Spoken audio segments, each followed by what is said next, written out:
Tantrums.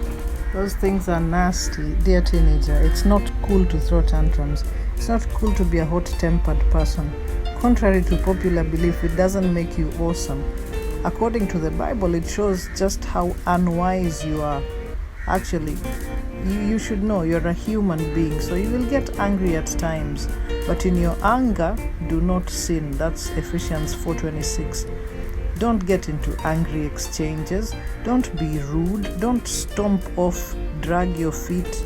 Don't sulk. Sulking, it's annoying. Speak to the person that offended you and work things out. And please, please do not make those "I hate you" declarations that you cannot take back.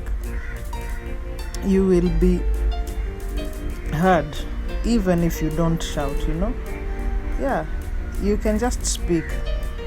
Normal volume, normal tone, your message will go across. Proverbs 29:11 says, "Fools give full vent to their rage, but the wise bring calm in the end."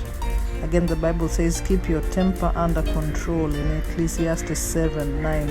It is foolish to harbor a grudge,